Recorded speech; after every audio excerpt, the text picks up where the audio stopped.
The moment I announced my plan to start an online fashion brand, my family erupted in laughter. We were sitting around the dinner table at our weekly Sunday gathering, the crystal chandelier casting shadows over their amused faces. An online clothing store. My sister Victoria dabbed her mouth with a silk napkin, barely containing her smirk. Oh, honey, don't you need actual fashion experience for that? I gripped my fork tighter, trying to maintain my composure. I've been studying fashion design for years. Taking online courses doesn't count, Victoria cut in.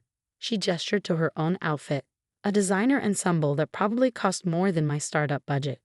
This is real fashion, not whatever dropship nonsense you're planning to sell on Instagram. My mother sighed dramatically. Olivia, darling, why can't you do something proper? Your sister runs the most exclusive boutique in the city. Your cousin Sophia is a buyer for Bergdorf's. The Bennett name means something in fashion circles. That was the crux of it, really, the Bennett name.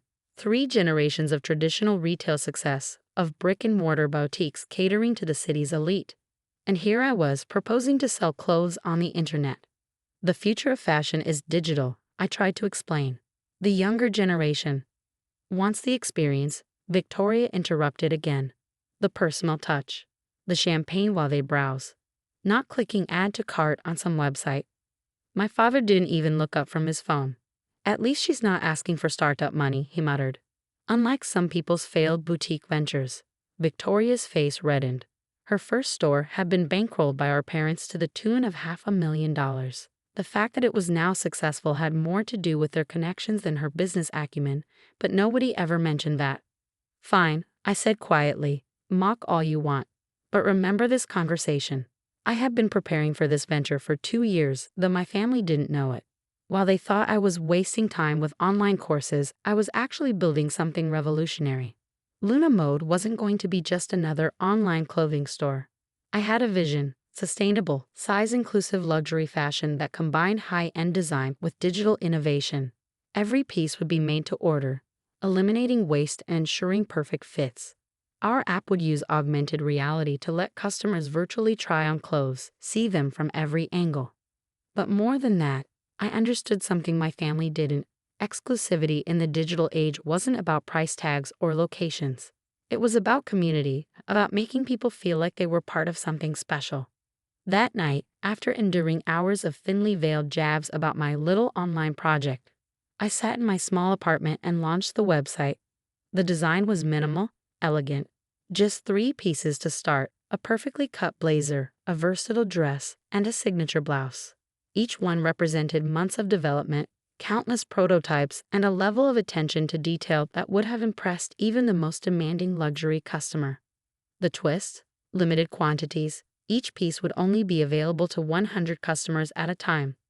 Returns would be free, but purchases would require joining our Lunar Society, a digital community of fashion enthusiasts who would get early access to new designs and input on future collections.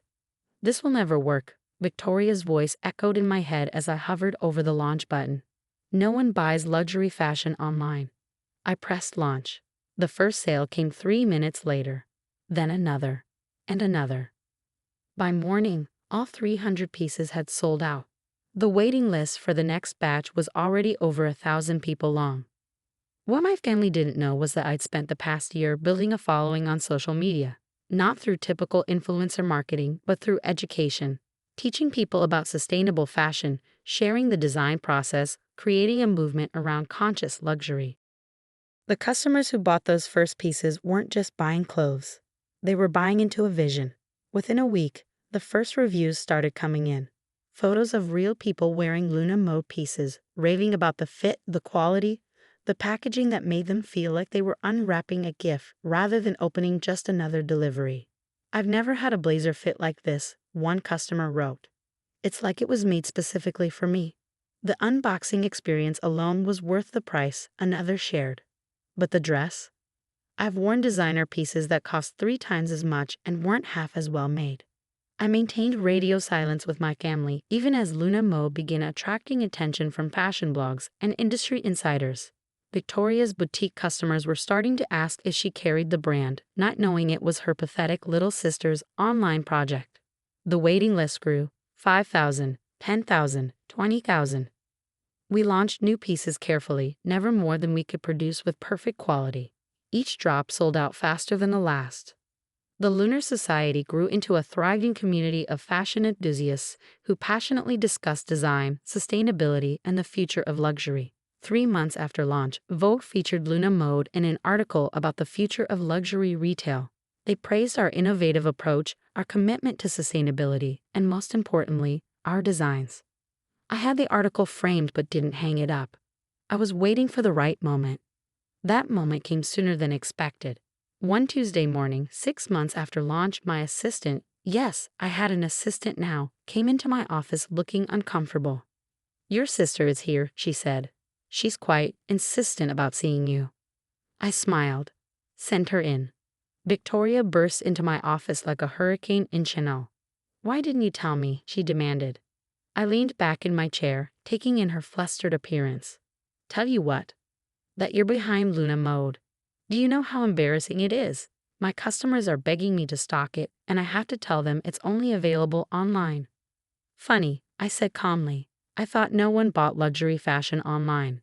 She collapsed into a chair, her composure cracking. "Half my regular customers are on your waiting list. The other half are threatening to shop elsewhere because I can't get them access. You have to help me." "Help you?" I raised an eyebrow. "Like you helped me at that family dinner." "That was different. I didn't know. None of us knew you were actually building something real." I stood up and walked to my window, looking out at the city where my family's name had once meant everything in fashion. "No, you didn't know, because you didn't bother to look past your own assumptions." Victoria was quiet for a moment. "What do you want?" "Want? To give me access. To let me stock Luna Mode in my boutique. Name your price." I turned back to face her. "It's not about price, Victoria. Luna Mode isn't just clothes. It's a community, a movement, something you and our family never understood." "Then let me understand," she pleaded. "Teach me." I almost laughed at the irony, my fashionable, successful sister begging me to teach her about the future of fashion. But I kept my face neutral as I delivered the final blow. "You want to stock Luna Mode? Fine.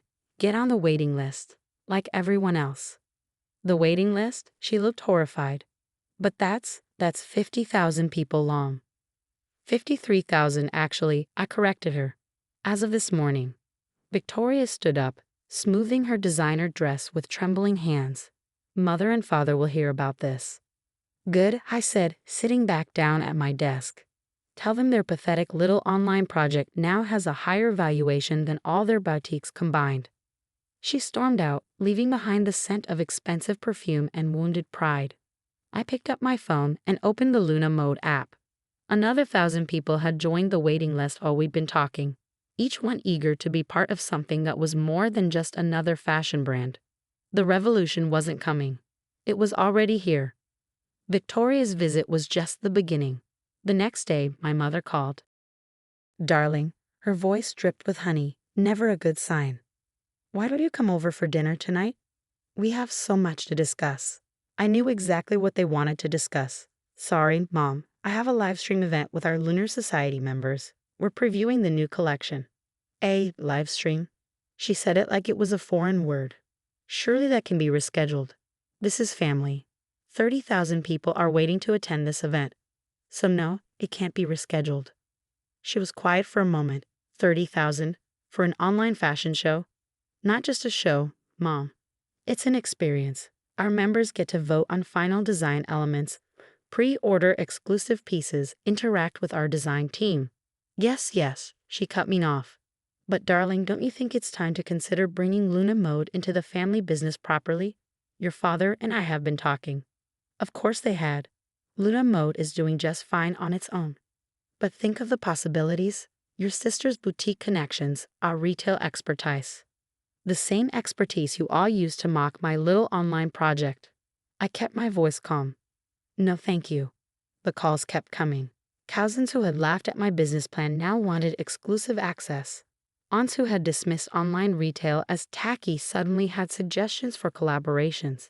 Even my father, who had barely looked up from his phone during that fateful dinner, was now leaving voicemails about synergizing our business interests. But I had other plans. 1 month after Victoria's visit, we launched the Luna Mode app 2.0. Now customers could create perfect virtual avatars, seeing exactly how each piece would fit their unique body type. Our AI stylist would suggest personalized combinations, while our sustainability tracker showed the exact environmental impact of each purchase. The waiting list hit 100,000. Then came the Luna Mode Limited Edition, one-of-a-kind pieces designed in collaboration with our community. Each design was voted on by Lunar Society members, with the winning pieces produced in quantities of just 50. The prices were astronomical, but they sold out in minutes. Victoria's boutique customers were jumping ship. Why wait for last season's designer pieces when they could be part of creating next season's trends? My sister's next visit was less demanding, more desperate. "Please," she said, sinking into my office chair. "My sales are down 60%. Everyone wants Luna Mode. I'll do anything." I studied her carefully. The designer outfit was the same, but something was different. The smug superiority was gone, replaced by something that looked almost like respect. "Anything?" I asked. "Yes, whatever you want. A partnership, a licensing deal." "I want you to admit you were wrong," I said quietly, "not just about Luna Mode, but about everything.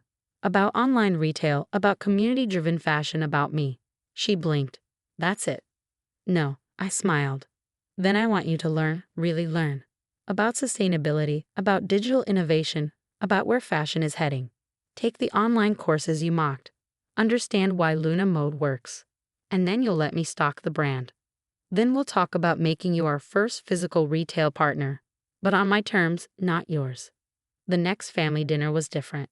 I arrived in a Luna Mode original, a sleek, sustainable piece that had a waiting list of its own. The silence as I walked in was deafening.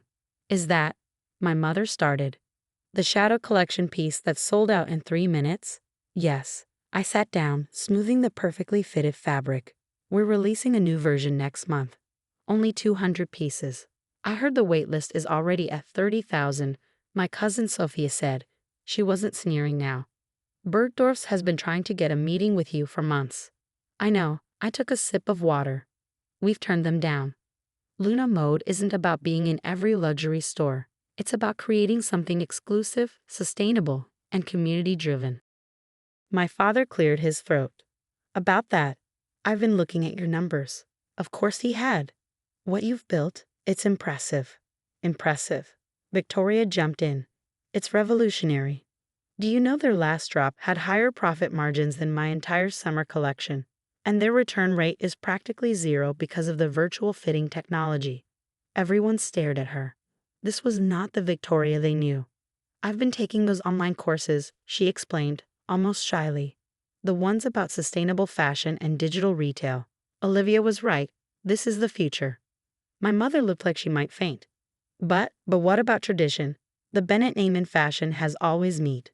The Bennett name can mean something new," I interrupted. "Something better. Victoria understands that now." 6 months later, we opened the first Luna Mode Experience Center in Victoria's former boutique space. Not a traditional store, there was no inventory to browse, no racks to sift through.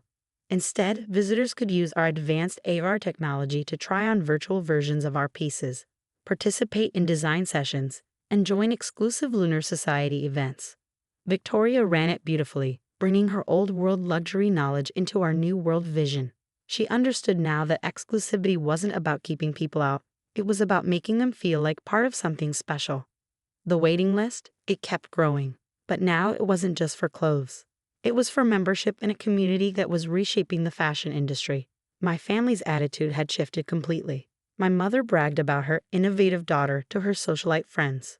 My father studied our business model like it was a fascinating puzzle. Cousins who had once mocked me now asked for internships. But the sweetest moment came during another Sunday dinner, exactly 1 year after that first fateful announcement. Victoria stood up, tapping her glass for attention. "I need to say something," she began. "A year ago, we all sat here and laughed at Olivia's vision. We were wrong, not just about Luna Mode, but about everything we thought we knew about fashion." She turned to me. "You didn't just build a successful brand.